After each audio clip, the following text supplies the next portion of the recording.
बेटा तुझे आज है ना, हम डिस्कस करेंगे 9th क्लास का टॉपिक मोशन। ये फिजिक्स का फर्स्ट यूनिट होती है मोशन।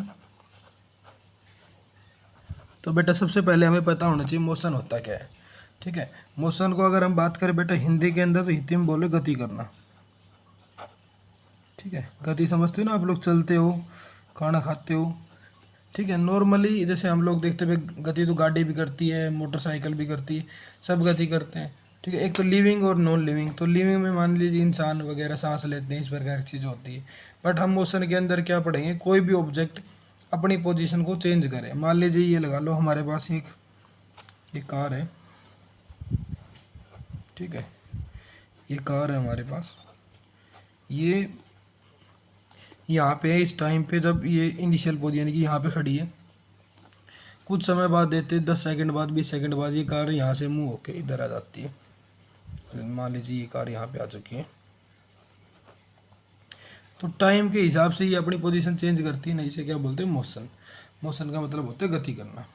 तो इसका हम अगर डेफिनेशन समझे तो क्या होता है, एनी ऑब्जेक्ट, कोई भी वस्तु। ठीक है, any object change its position, change its position.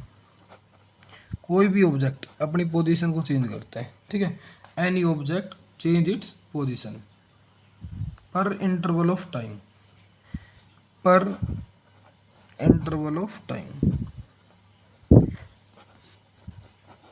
Is called motion, is called motion.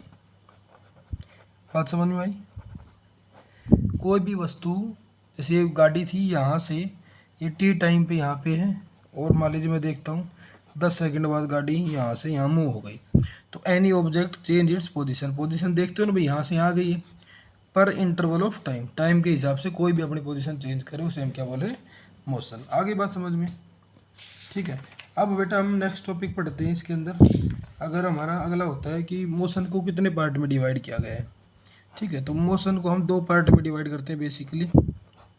एक होता है हमारा यूनिफॉर्म मोशन, नाम से पता लग रहा है यूनिफॉर्म मोशन, और अनोदर होता है non uniform motion, non uniform motion. ठीक है, मोशन हमारे 2 प्रकार के होते हैं, यूनिफॉर्म मोशन और नॉन यूनिफॉर्म मोशन। ठीक है, यूनिफॉर्म का मतलब होगा बेटा, मान लीजिए कोई भी ऑब्जेक्ट है, ये लगा लो, ये हमारे पास एक कार है।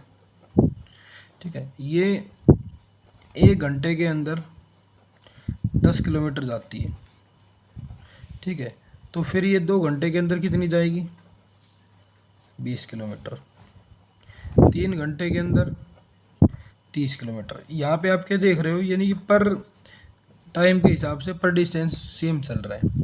ठीक है, मैं पहले एग्जांपल बता रहा हूँ, फिर उसके बाद डेफिनेशन पढ़ाऊँगा, ताकि इससे आपको अच्छे समझ में आ जाएगा। इसमें क्या होता है, एक गाड़ी होती है जो 1 घंटे के अंदर चलती है, मान लीजिए 10 किलोमीटर। 2 घंटे के अंदर उसने ट्रेवल कर लिया, मान लीजिए 18 किलोमीटर। 3 आवर के अंदर उसने कर लिया, मान लीजिए 25 किलोमीटर। तो यहाँ पे देख रहे हो ना, यहाँ पे देखो इनका अंतर कितना है, 8, और यहाँ पे देखो कितना आ रहा है, 7। ठीक है, तो यहाँ पे यूनिफॉर्म में क्या होगा, यानी कि सेम रेट से यहाँ पे चीज़ चेंज होगी, और नॉन यूनिफॉर्म में अलग अलग। तो अब इनकी डेफिनेशन आपको याद रखनी है। Any object cover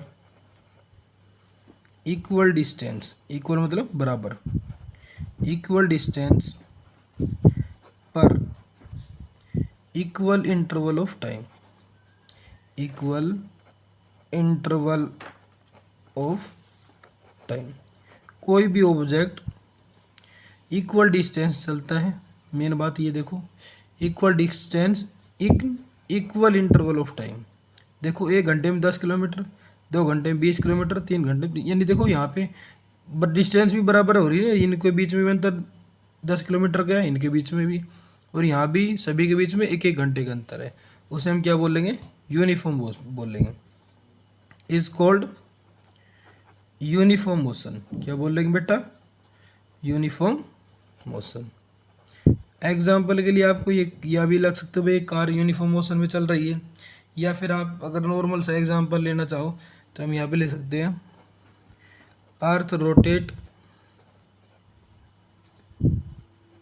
earth rotate around the sun. तो आपको पता है ना, जो अर्थ होती है हमारी धरती माता है, ये 24 घंटे में अपना एक चक्कर पूरा कर लेती है। ठीक है, तो ये क्या है, यूनिफॉर्म यानी सेम रेट से करती। ये थोड़ी ना कि भाई कभी तेज कभी मंदा होती है, कभी ये होता है कि आज बहुत जल्दी दिन निकल आए, कभी आराम से आएगा, ऐसा थोड़ी ना होता है। सेम रेट से चलता है, इसे हम क्या बोलेंगे, यूनिफॉर्म मोशन। ये बात क्लियर होगी यूनिफॉर्म की। अब बेस्ट नेक्स्ट क्या हमारा नॉन यूनिफॉर्म, यहाँ पे हम डाल लेते हैं, ये हमारा यूनिफॉर्म था, अब हम यहाँ पे डालेंगे नॉन यूनिफॉर्म मोशन।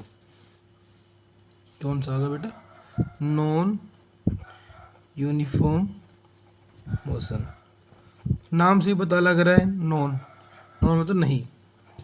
तो इसमें क्या होगा देखो, एनी ऑब्जेक्ट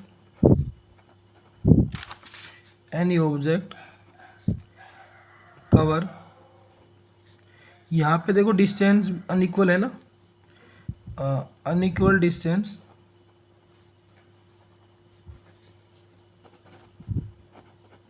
एक चीज़ आपने इक्वल करनी है और एक अनइक्वल से आप डिस्टेंस को इक्वल कर लो, चाहिए आप टाइम को कर लो। तो यहाँ पे मैं लिख रहा हूँ any object cover unequal distance in equal interval of time. तो ये गलत नहीं हो सकता, कभी आप लोग सोचो कि भाई बुक में क्या लिखा हुआ है। ठीक है, देखो हम लोग क्या, तो हम लोग है ना टाइम को अलग रखेंगे या फिर डिस्टेंस को अलग रखेंगे। क्या तो मैं ये लिख सकता हूँ any object cover equal distance in unequal interval of time, तो भी हमारी डेफिनेशन से ये रहेगी। ठीक है, एग्जाम्पल यहाँ पे देख सकते हो, मोशन ऑफ कार। तो देखो लगातार आप कार को एक स्पीड में चला नहीं सकती, तो यहाँ पे आ जाएगा मोशन ऑफ ए कार। बात समझ में आ गई, यूनिफॉर्म नॉन यूनिफॉर्म दोनों क्लियर हो चुके हैं आपको।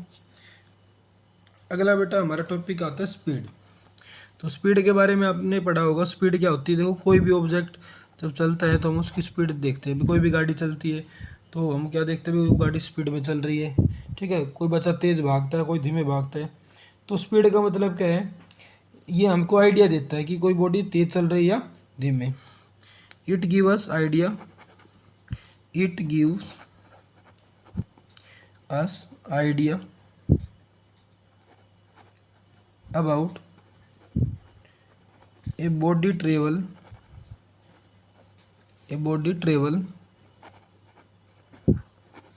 स्लो और फास्ट। कोई बॉडी तेज चल रही है धीमी, इसके बारे में आइडिया कौन देता है, स्पीड देती है। ठीक है, स्पीड का बेटा फॉर्मूला क्या होता है, स्पीड का फॉर्मूला होता है डिस्टेंस अपॉन में टाइम। क्या होता है, स्पीड का फॉर्मूला डिस्टेंस अपॉन में टाइम। ठीक है, अब बेटा डिस्टेंस यानी डिस्टेंस का मतलब क्या होता है, दूरी। जैसे आप लोग यहाँ से कोई दूसरे गांव में जाते हो, शहर में जाते हो, तो यहाँ से उसकी दूरी कितनी, 10 किलोमीटर। जैसे आप गुड़गांव से लेके दिल्ली जाते हो, मान लीजिए 10 किलोमीटर है, तो दूरी कितनी होगी, 10 किलोमीटर। टाइम जो आपका समय लगता है वो आपका समय हो जाएगा। ठीक है, अब बाकी डिस्टेंस वगैरह को हम किस में नापते हैं बेटा, मीटर के अंदर, और टाइम को किस में नापना है, सेकेंड में। अगर आपसे कोई पूछता है स्पीड क्या सही यूनिट बताओ, तो आप क्या बताओगे, मीटर पर सेकेंड। समझ गए। अब अगर हमारी अगर नेक्स्ट टर्म होती है, उसका क्या नाम है, वेलोसिटी। क्या नाम है, वेलोसिटी। वेलोसिटी क्या होती है, देखो वेलोसिटी भी सेम एज स्पीड होती है, बस वेलोसिटी में क्या होता है, डायरेक्शन होती है। ठीक है, ठीक है ना। तो वेलोसिटी के अंदर क्या होता है, बॉडी स्पीड चले या धीमी चले उससे कोई लेना नहीं है, यानी कि जो स्पीड होती है उसके अंदर डायरेक्शन ही होती है, वेलोसिटी में क्या होती है, डायरेक्शन होती है। बाकी आइडिया वही देती है कि हमें फास्ट और स्लो। और वेलोसिटी का जो यूनिट होती है यानी कि फॉर्मूला होता है वो होता है डिस्प्लेसमेंट अपॉन में टाइम। वेलोसिटी का फॉर्मूला क्या होगा बेटा, डिस्प्लेसमेंट अपॉन टाइम। और डिस्प्लेसमेंट को किस में नापोगे आप, मीटर में, और टाइम को सेकंड में। ऐसा यूनिट सेम होगी वेलोसिटी की, मीटर पर सेकंड। अब डिस्प्लेसमेंट की बात करते हैं भाई, ये क्या चीज़ है। देखो आप लोग इस पॉइंट पे रहते हो और इस पॉइंट से मान लीजिए आप यहाँ पे गए और फिर इस पॉइंट से यहाँ पे गए। ये लगा लो भाई आप, ये एक जगह ए पॉइंट है, ये हमारा बी पॉइंट और ये सी पॉइंट है। तो आपको ए से बी पॉइंट तक की दूरी मान लीजिए 5 किलोमीटर है और बी से सी की है 3 किलोमीटर। तो आप लोग ए से सी तक जाते हो ना, तो कितना हो गया, 8 किलोमीटर हो गया। ये आपका क्या रहेगा, डिस्टेंस रहेगा। क्या रहेगा, डिस्टेंस, डिस्टेंस होता है टोटल दूरी। अब डिस्प्लेसमेंट की बात करूँ तो आप लोग यहाँ से जब सीधा जा निकलोगे ना, ये क्या है डिस्प्लेसमेंट। डिस्प्लेसमेंट का मतलब है कम से कम दूरी हमारे ए पॉइंट से लेके और सी पॉइंट तक की। तो मिनिमम ये आपको लगभग 4 किलोमीटर पड़ जाएगी। तो कम से कम दूरी को हम किस में काउंट करेंगे, डिस्प्लेसमेंट के अंदर। आगे बात समझ में। तो बेटा ये टॉपिक आपने अच्छे से पढ़ लेना है। नेक्स्ट वीडियो के अंदर आप लोगों को मैं average speed, average velocity, motion की इक्वेशन वगैरह पढ़ाऊंगा। ठीक है, आपको ये